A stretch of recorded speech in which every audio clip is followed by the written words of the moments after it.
Hello everyone, मैं अनिल कुमार सिंह स्वागत करता हूं आपका आपके यूट्यूब चैनल विश्व भारती क्लासेस में। ये वीडियो हमारा झारखंड से संबंधित है।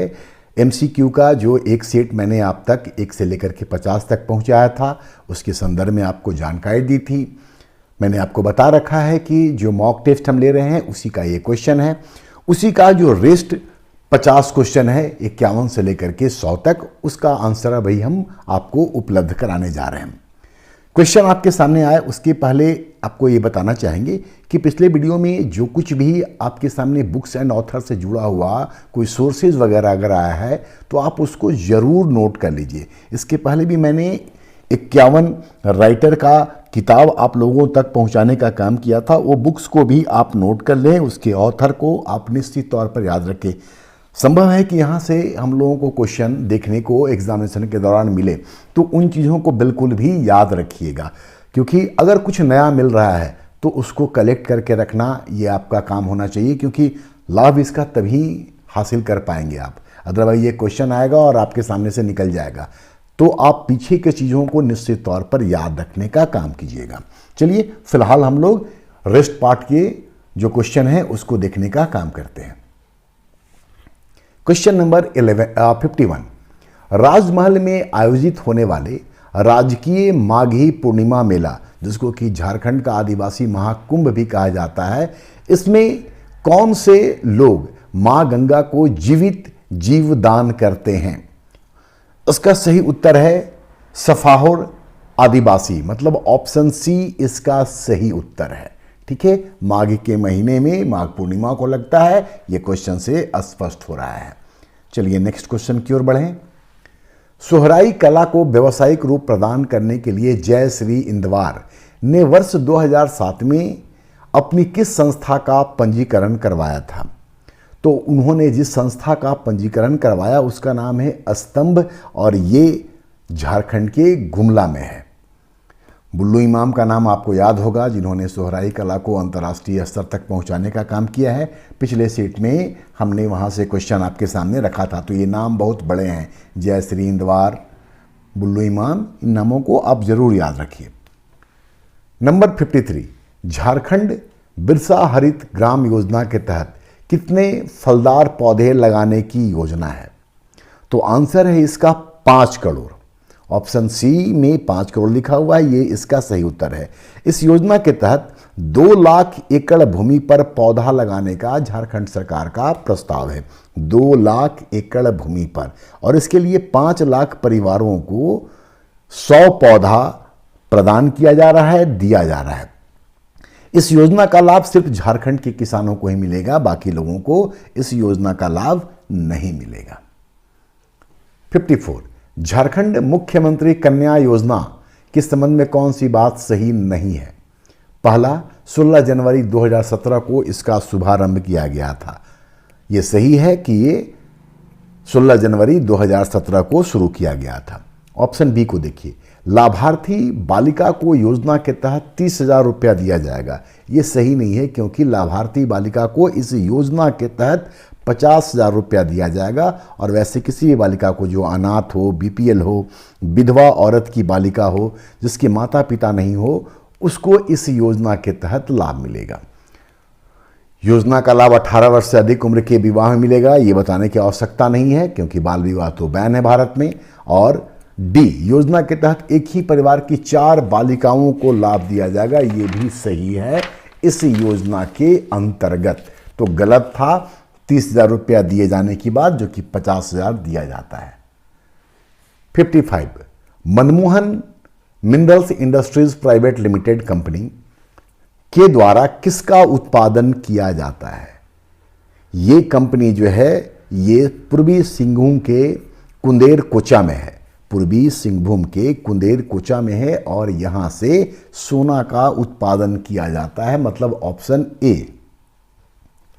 नंबर 56, सुरदा, राखा, छापड़ी, सिद्धेश्वर आदि किस धात्विक खनिज के उत्पादन क्षेत्र हैं? और किसी का नाम आपने सुना हो ना सुना हो, राखा माइंस का नाम आपने निश्चित तौर पे सुन रखा है, और राखा माइंस जो है ये तांबा के लिए जाना जाता है, उसका एक महत्वपूर्ण उत्पादन क्षेत्र है। इसके अलावा पूर्वी सिंहभूम में सुरदा, राखा, छापड़ी सिद्धेश्वर के अलावा मूसाबनी, घाटशिला, धोबनी ये भी तांबा के प्रमुख उत्पादक क्षेत्र हैं।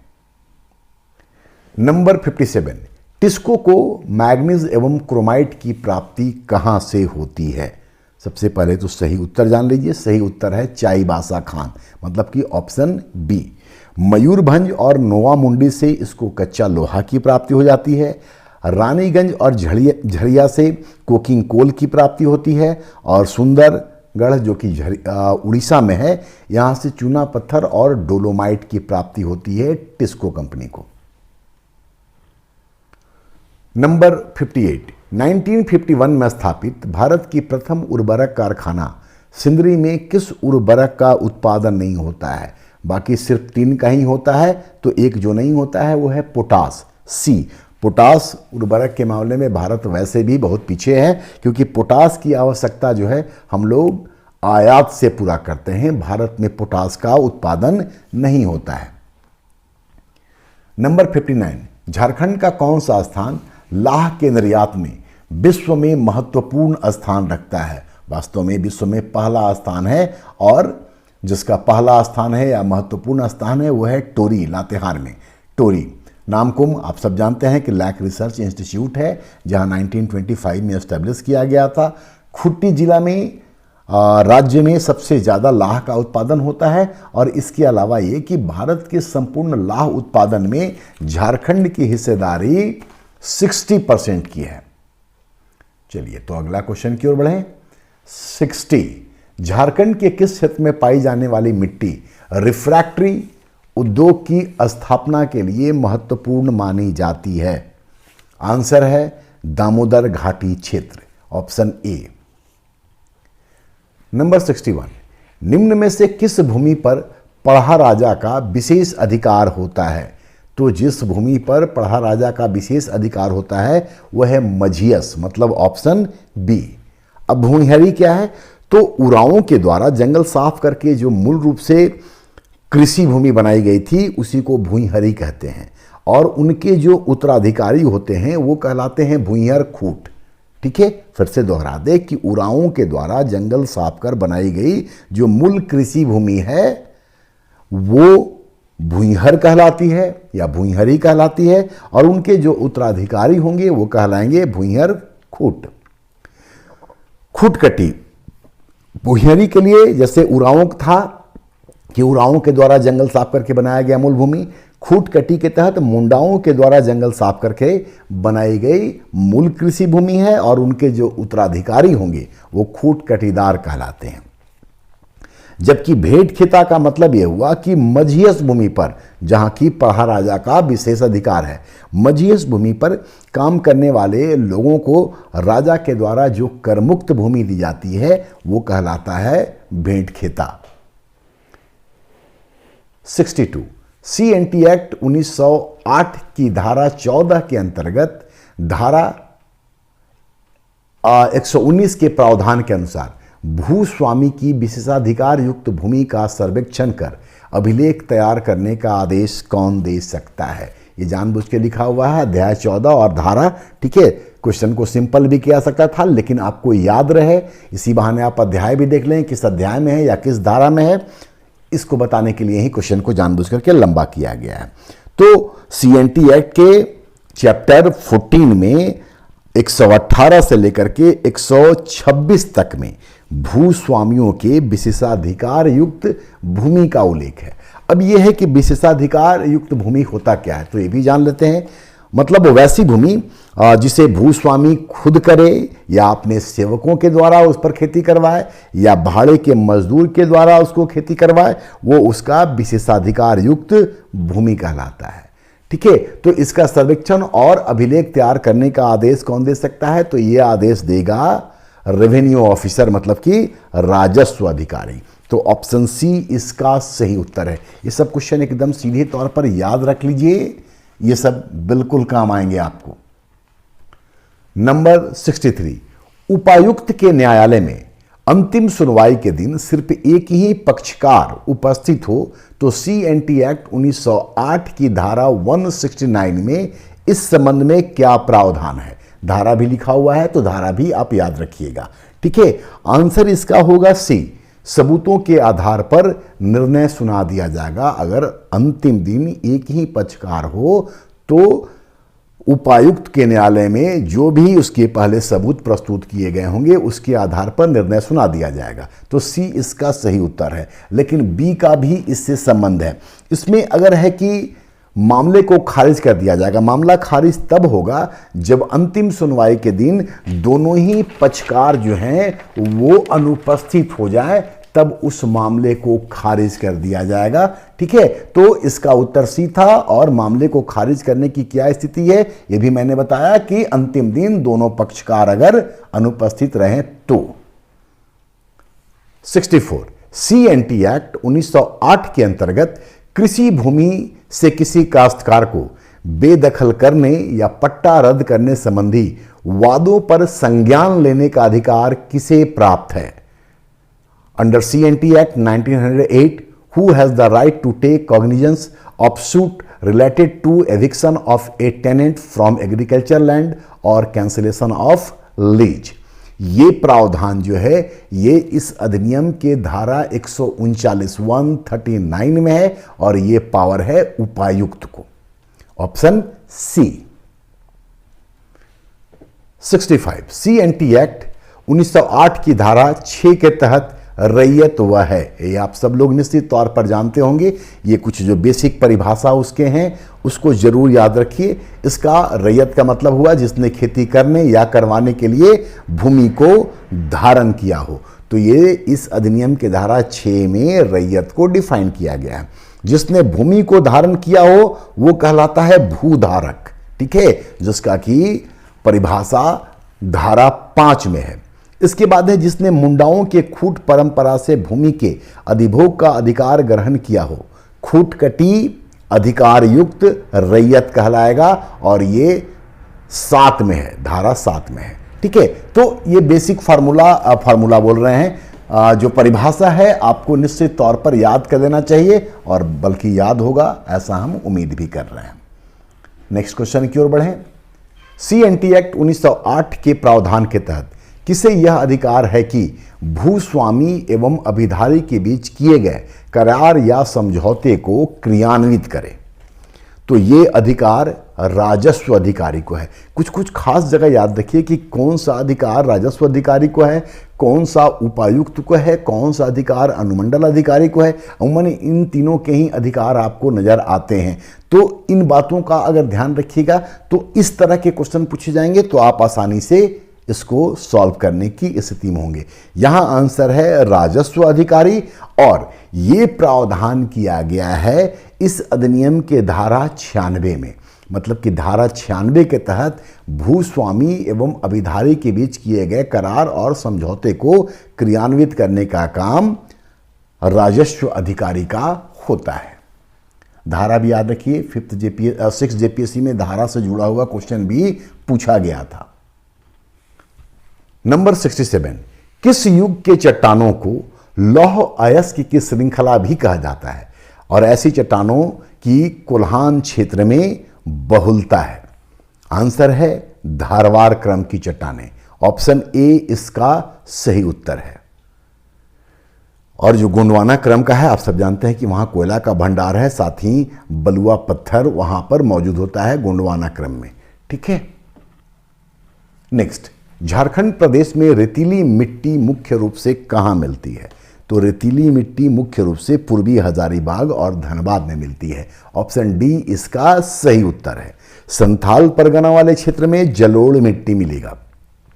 पलामू के दक्षिणी क्षेत्र में लेटराइट मिट्टी की बहुलता है और राजमहल पहाड़ी क्षेत्र में काली मिट्टी की, और राजमहल क्षेत्र में काली मिट्टी मिलती है। ये अभी बैकलॉग के एग्जाम में पूछा जा चुका है। ठीक है, 69 खुट्टी जिला का पंचघाघ जो जलप्रपात है किस नदी पर है? ये बनाई नदी पर है। Option B. आप लोगों में से कई सारे लोग पिकनिक मनाने यहां गए होंगे। ठीक है, तो बनाई नदी पर ये जलप्रपात बनता है।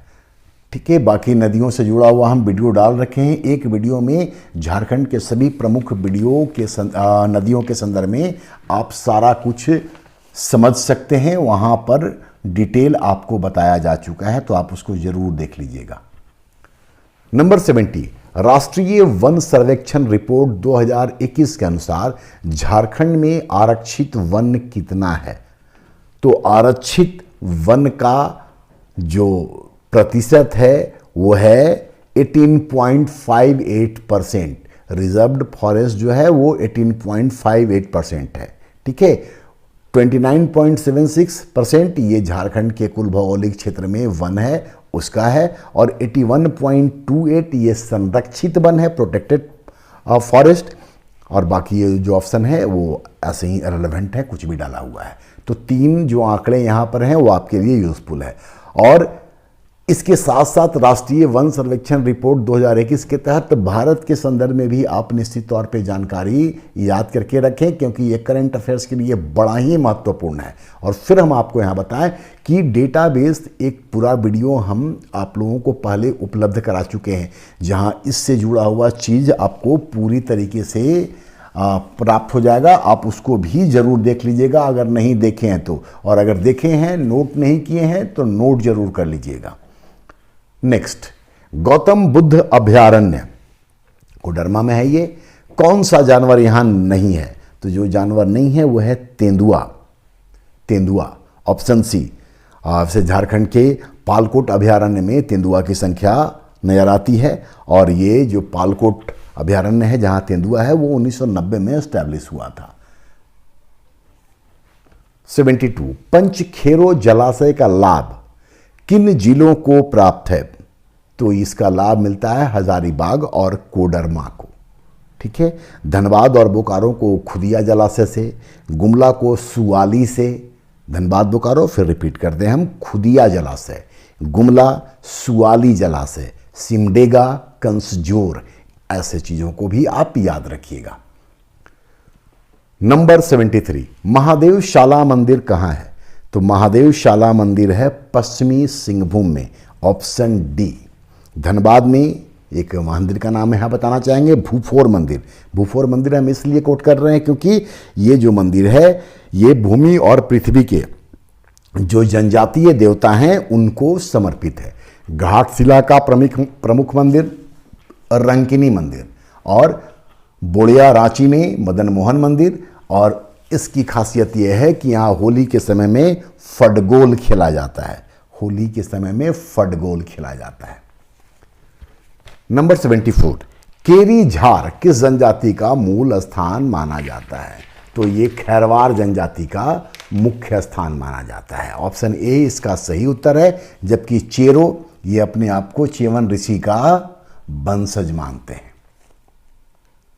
और यही चेवन से चौहान बना, और इन लोगों ने अपने आप को राजपूत भी घोषित करने का काम किया था। 75, किनके अनुरोध पर 1940 में आदिम जाति सेवा मंडल की स्थापना हुई, जिसका उद्देश्य खादी एवं शिक्षा का प्रसार करना था? 1940 झारखंड की बात हो रही है, तो मतलब रामगढ़ अधिवेशन का बात हो रहा है जहां कांग्रेस का अधिवेशन हुआ था। ठीक है, जिसके अध्यक्ष की मौलाना आजाद थे, लेकिन आंसर कुछ और है। तो आदिम जाति सेवा मंडल की स्थापना हुई किनके अनुरोध पर, और जिसका उद्देश्य था खादी एवं शिक्षा का प्रसार करना? सही उत्तर है doctor Rajendra Prasad, option D. Number 76, Jharkhand सरकार द्वारा 6 लाख प्रवासी मजदूरों के लिए 3 योजनाएं 2023 में प्रारंभ की गई है, जिसमें खेल विकास योजना किस व्यक्ति के नाम पर है? तो जिस व्यक्ति के नाम पर है खेल विकास योजना वह है वीर शहीद पोतो हो, ऑप्शन बी इसका सही उत्तर है। बिरसा मुंडा अगर आप नहीं जानेंगे तो आप खेल विकास योजना है तो सीधा आप जयपाल सिंह मुंडा आंसर करेंगे। आप देख लीजिए कि जिन लोगों ने मॉक टेस्ट दिया है अगर उन्होंने नहीं पढ़ा है गेस करेंगे तो आप जयपाल सिंह मुंडा करते, क्योंकि वो हॉकी के बहुत बड़े प्लेयर रहे हैं। ठीक है, तो खैर जयपाल सिंह मुंडा नहीं है आंसर, और यह जो 3 योजनाएं शुरू की गई हैं उस योजना में भी जयपाल सिंह शामिल नहीं है। तो वीर शहीद पोतो हो इसका आंसर है। बिरसा मुंडा के नाम पर बिरसा हरित ग्राम योजना शुरू की गई, जबकि नीलांबर पीतांबर के नाम पर जल समृद्धि योजना की शुरुआत की गई है। नंबर 77, फरवरी 2023 में इफ्को नैनो यूरिया तरल उर्वरक संयंत्र की आधारशिला झारखंड में कहाँ रखी गई? तो ये रखा गया झारखंड के जसीडीह, जो देवघर में है, जसीडीह में। हटिंगांव गुमला इसलिए जाना जाता है क्योंकि गैब्रियल हेम्ब्रुम जो हैं वो यहीं से हैं, जो जड़ी बूटी विशेषज्ञ माने जाते हैं, और कहा जाता है कि अपने जड़ी बूटियों के माध्यम से वो कैंसर तक का इलाज कर देते हैं। तो खैर डी इसका सही उत्तर था। 78 1980 के मॉस्को ओलंपिक में भाग लेने वाले खिलाड़ी निम्न में से कौन हैं जिन्हें 2016 में ध्यानचंद पुरस्कार भी प्रदान किया गया था? 1980 का मॉस्को ओलंपिक इस दृष्टिकोण से महत्वपूर्ण है क्योंकि हॉकी में अंतिम गोल्ड मेडल हम लोगों ने 1980 में ही हासिल किया था। खैर आंसर है सिल्वानुस डुंगडुंग। ये नाम ही काफ़ी है, झारखंड में रहने वाले सभी लोग इन नामों से बिल्कुल भली भांति परिचित है और बड़ा गर्व का अनुभूति होता है इन खिलाड़ियों का नाम सुन लेने मात्र से।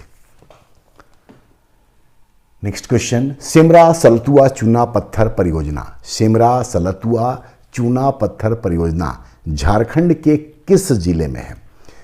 तो ये झारखंड के पलामू जिले में है। झारखंड सरकार के द्वारा राज्य खनिज विकास निगम लिमिटेड के अंतर्गत अलग अलग परियोजनाएं संचालित की जा रही हैं। उसमें से सेमरा सलतुआ चूना पत्थर परियोजना पलामू में है। रांची में है इसी तरह का परियोजना, उसका नाम है बेती बंगरा चूना पत्थर परियोजना। आप चाहें तो नोट कर ले, हम दोहरा दे रहे हैं। रांची में बेती बंगरा चूना पत्थर परियोजना, पूर्वी सिंहभूम के बहरागोड़ा में कायनाइट परियोजना और लातेहार में सिकनी कोयला परियोजना। ये सब झारखंड सरकार के खनिज विकास निगम लिमिटेड के द्वारा स्थापित और संचालित परियोजनाएं हैं। नंबर 80 17 जुलाई 2023 को नीति आयोग द्वारा जारी रिपोर्ट बहुआयामी गरीबी सूचकांक करंट अफेयर्स के लिए एमपीआई रिपोर्ट एकदम देख करके रखिए, वन रिपोर्ट एकदम देख करके रखिए। आप यकीन माने यहाँ से क्वेश्चन निश्चित तौर पर आने का हम लोग उम्मीद कर सकते हैं। तो 17 जुलाई 2023 को नीति आयोग द्वारा जारी रिपोर्ट बहुआयामी गरीबी सूचकांक, जो कि 2015-16 से लेकर के 2020-21 के पीरियड के लिए जारी किया गया था, में झारखंड के किस जिला में सबसे कम संख्या में लोग गरीबी से बाहर निकले? सबसे पहले तो ये जान लीजिए कि 15-16 से लेकर के 20-21 के बीच झारखंड में 13.29% लोग जो हैं वो गरीबी से बाहर निकले हैं, 13.29 ओवरऑल। और जिसमें सबसे कम संख्या में लोग बाहर निकले हैं वो है पूर्वी सिंहभूम।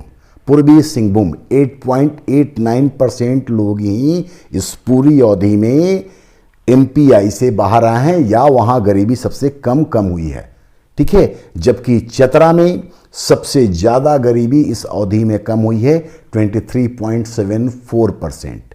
इस क्वेश्चन को भी अगर आपने नहीं पढ़ा है तो पूर्वी सिंहभूम गेस नहीं होगा, क्योंकि साक्षरता दर बहुत ज़्यादा है तो अमूमन वहाँ पर गेस नहीं जाता है, तब दिमाग जाता जामताड़ा या फिर चतरा में, ठीक है। जबकि चतरा में सबसे ज़्यादा लोग गरीबी से बाहर निकले हैं और सबसे कम इस अवधि में पूर्वी सिंहभूम से।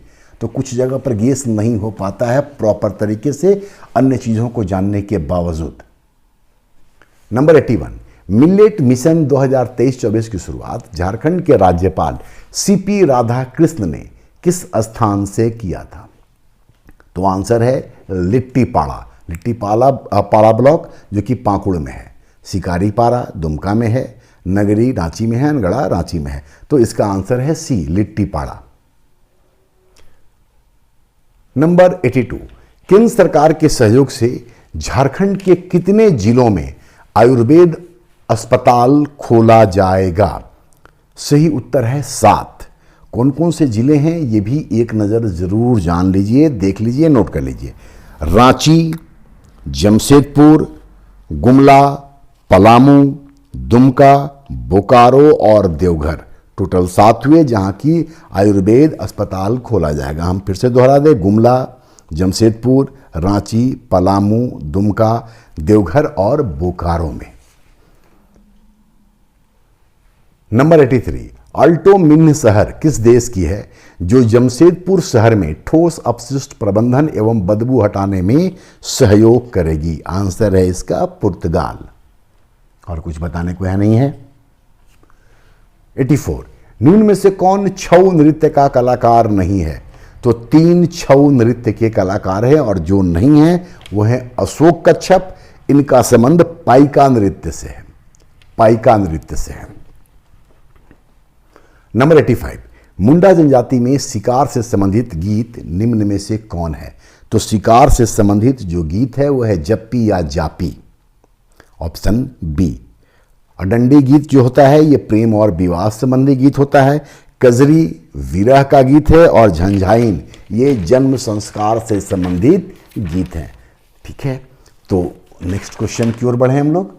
86, वर्षा ऋतु में देवस्थान में गाया जाने वाला गीत कौन सा है? तो वर्षा ऋतु में देवस्थान में जो गीत गाई जाती है उसका नाम है डैर धरा। सी।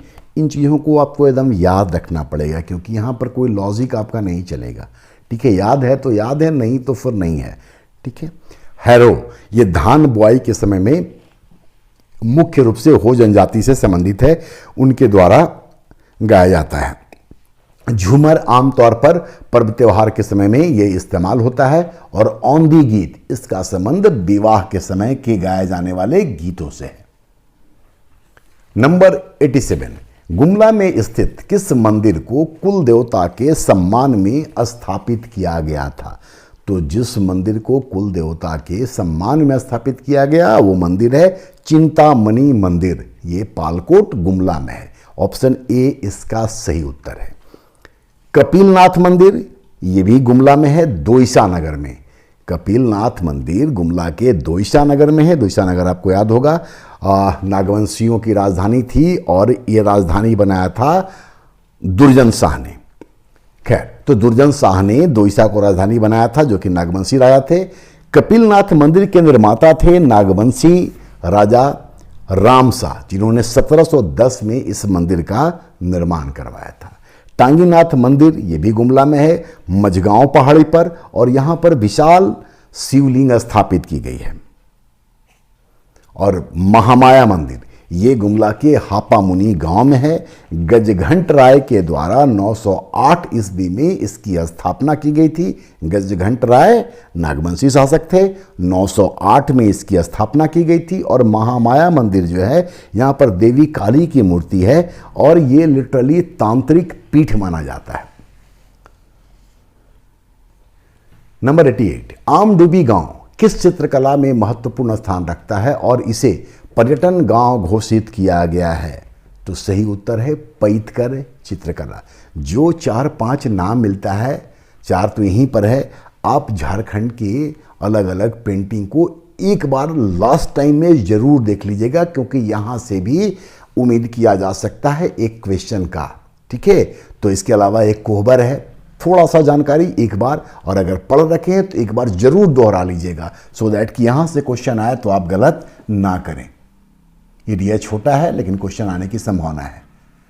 नंबर 89, किस वाद्य यंत्र का निचला हिस्सा कछुए की खाल या नारियल की खोल का बना होता है?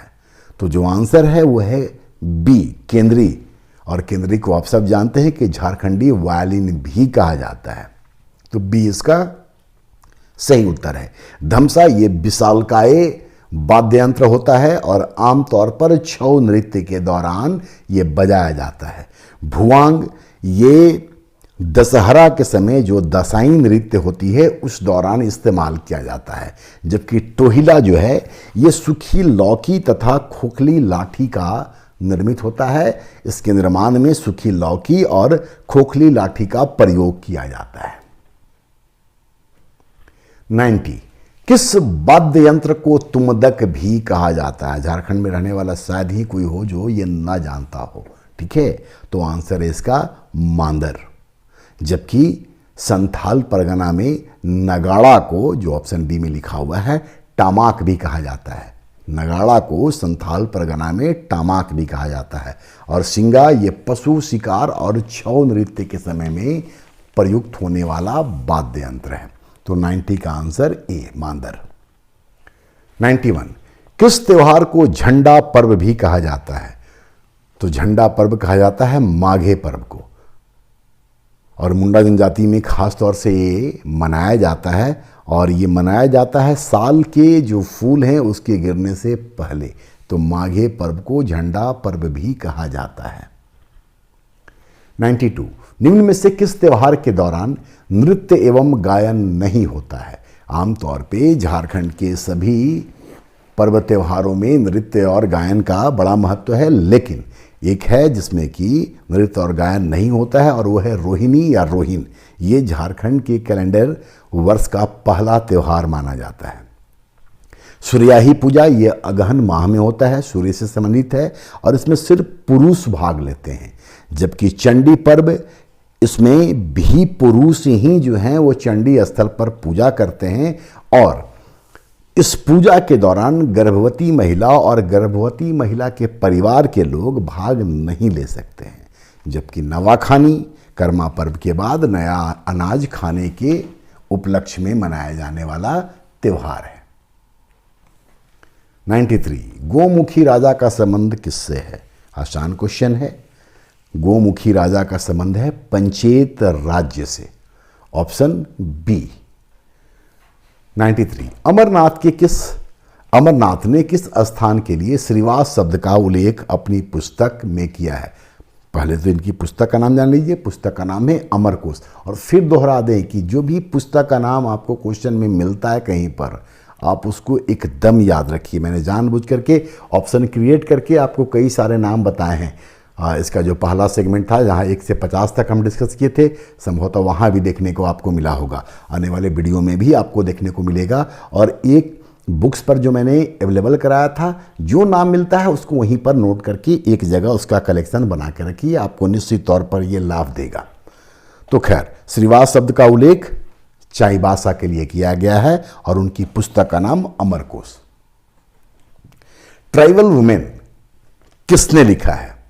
तो ट्राइबल वुमेन लिखा गया है S.N. चौधरी के द्वारा। S.N. चौधरी के द्वारा। मिहिरवत्स टेल्स ऑफ हजारीबाग बहुत चर्चा में रहा था लास्ट ईयर मेरे ख्याल से, ठीक है। और प्रदीप्तो गोस्वामी का अनटोल्ड स्टोरी ऑफ छोटा नागपुर। प्रदीप्तो गोस्वामी का अनटोल्ड स्टोरी ऑफ छोटा Nagpur. Next, centre for monitoring Indian economy के रिपोर्ट के अनुसार झारखंड में ग्रामीण महिलाओं की बेरोजगारी दर कितनी है? तो आंसर है 5.1%। ए, जबकि बी का भी इससे संबंध है, वो ये है कि 11.5% शहरी महिलाओं में बेरोजगारी की दर है। झारखंड के शहरी महिलाओं में 11.5 और ग्रामीण महिलाओं में 5.1। 97, भारतीय पुरातत्व सर्वेक्षण विभाग को झारखंड के किस स्थान पर भगवान बुद्ध की 6 प्रतिमाएं मिली हैं? तो ये 6 प्रतिमाएं मिली हैं हजारीबाग के बहोरनपुर से। ऑप्शन सी इसका सही उत्तर है। कोरबा भाषा का शब्दकोश किसने बनाया है? आंसर है बी, हीरामन। कोरबा भाषा का शब्दकोश हीरामन के द्वारा बनाया गया है। जबकि अंशुमन भगत का जो चर्चित अभी करंट अफेयर्स के तौर पर यूज होने वाला चीज, एक किताब है जिसका नाम है योर ओन थॉट, अंशुमन भगत का। कल्याण कुमार का पॉवर्टी इन इंडिया, ये कल्याण कुमार का लिखा हुआ है। और कोरबा भाषा का शब्दकोश हीरामन ने तैयार किया है। 99, स्वायत्त कुल्हानिस्तान की मांग करने वाले व्यक्ति कौन थे जिन्हें बिहार सरकार ने, मतलब बिहार झारखंड जब एक था उसी समय की ये बात है, बिहार सरकार ने देशद्रोही करार दे दिया था? आंसर है बी, के.सी. हेम्ब्रम। और इस मॉक टेस्ट का 100वां और आखिरी क्वेश्चन, झारखंड रिक्शा चालक गरिमा योजना के तहत ई रिक्शा प्रदान करने के लिए लाभार्थियों का चयन कौन करता है? तो लाभार्थियों का चयन किया जाता है नगर आयुक्त की अध्यक्षता में गठित समिति के द्वारा।